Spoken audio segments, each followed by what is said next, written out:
PCH, what's going on? We are here to talk about quadratics and how they will show up on the SAT. Now you may be thinking like, hey, quadratics, we've seen those before. We talked about them in Algebra 2. We talked about them in Math 2, right? We know quadratics. But I'm here to tell you, based on some of our data from the SAT we took, we need some work. And that's totally fine, right? We have room to grow and we have lots to learn. So let's go ahead and get started. When you are talking about quadratics, you are going to see them show up in three primary forms: standard form, vertex form, and then factored form. If we are focusing first on standard form and we are trying to decide like, hey, what is easy to identify from standard form, that's going to be our y-intercept. Right, and something we know about y-intercepts is that the x value of every single y-intercept ever is 0.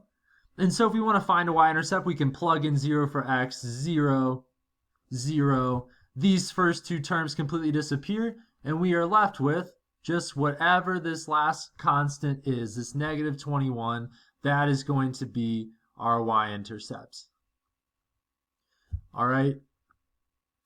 When we are talking about vertex form, it's in the name. What is easy for us to identify in vertex form is literally the vertex, believe it or not. And another way that we should know this too is because we also know this is like our transformation form, right? Y equals x minus h squared plus k. We know that normally for y equals x squared, our vertex is at the point 0, 0. It's at our origin.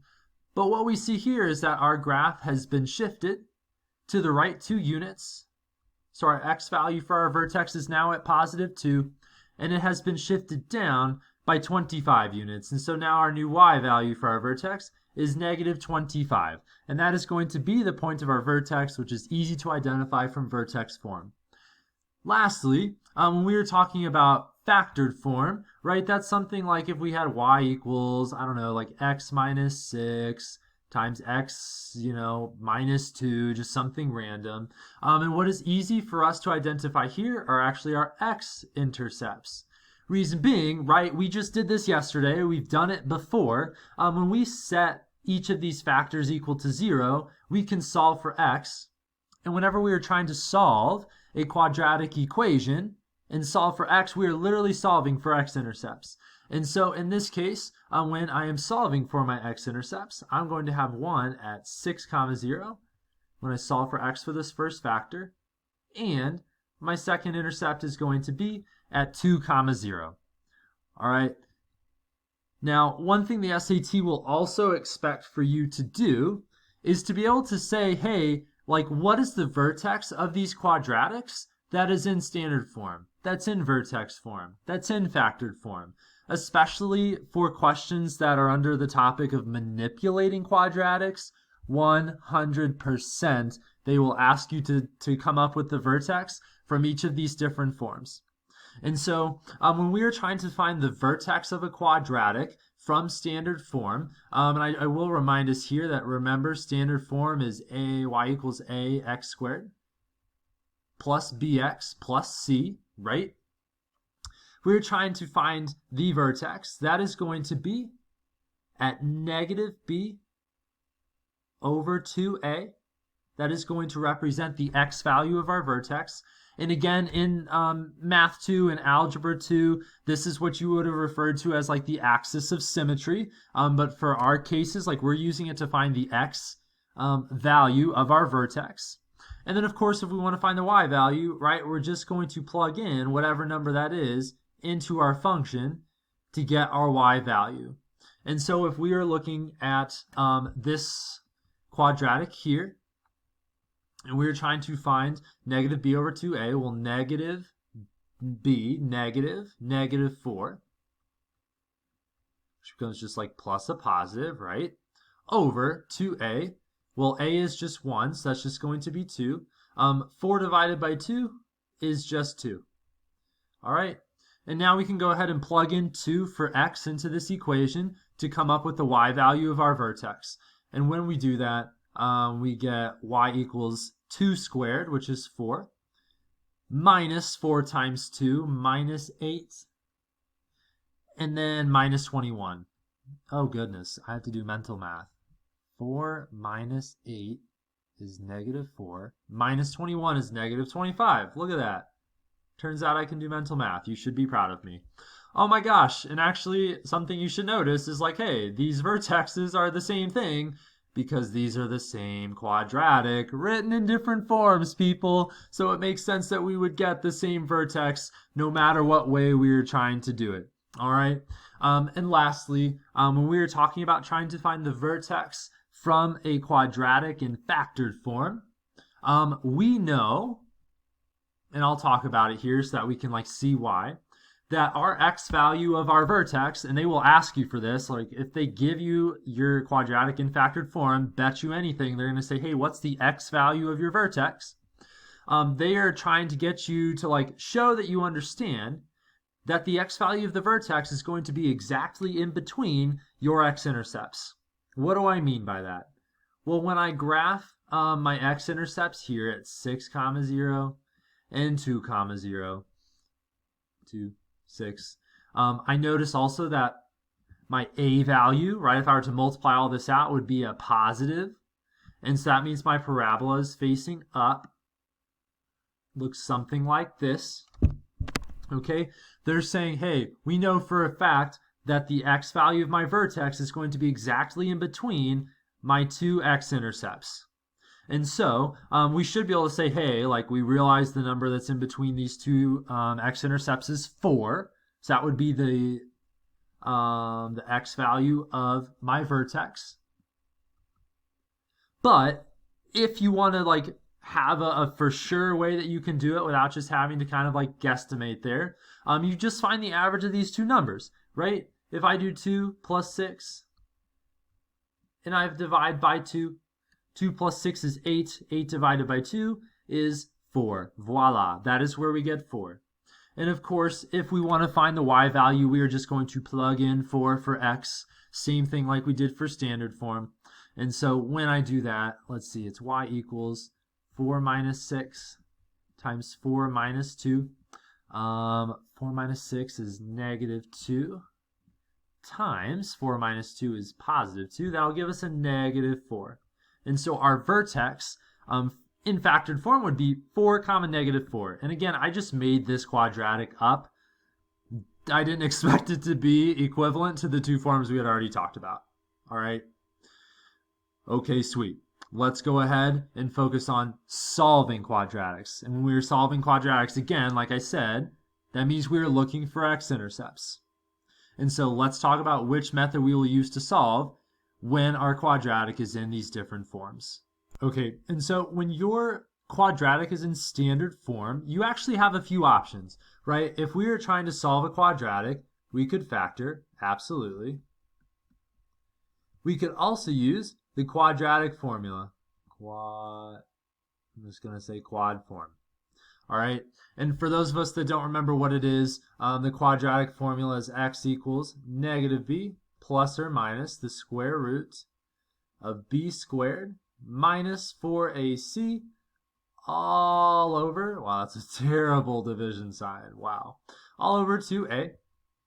And so in this example, I trust that we can factor. We're going to get plenty of practice with factoring a little bit later on. And so I'm going to choose to solve this using the quadratic formula. And so when I am plugging this in, negative b, so just the opposite sign of my b value, so that's going to be positive 4 plus or minus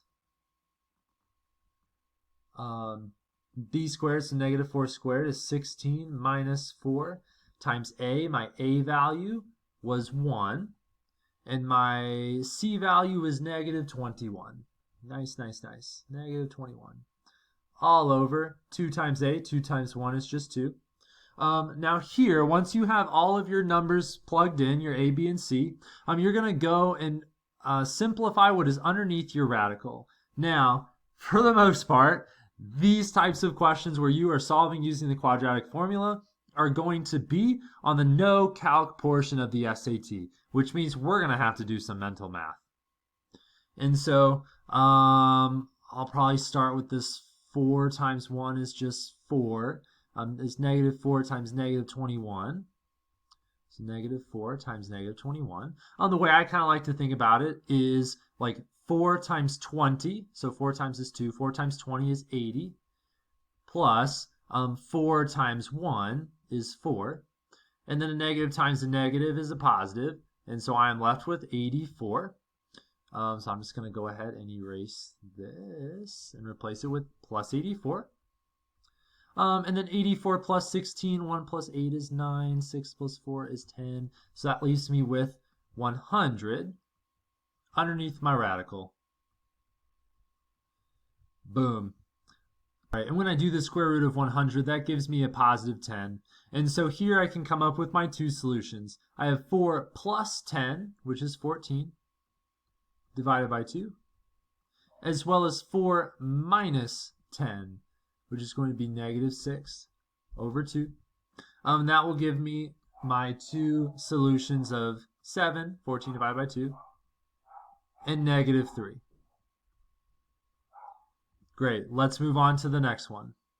When your quadratics in vertex form, it is probably like ingrained in your DNA to try and multiply this out like x minus 2 squared, subtract 25 so that you can factor and do things like that. But you should not do that here. You can, it's possible, it works, but you should not do that. And the SAT, in fact, will actually like force you to use what we call the square root method. And that is saying, hey, like exactly what we have here, x minus 2 squared minus 25.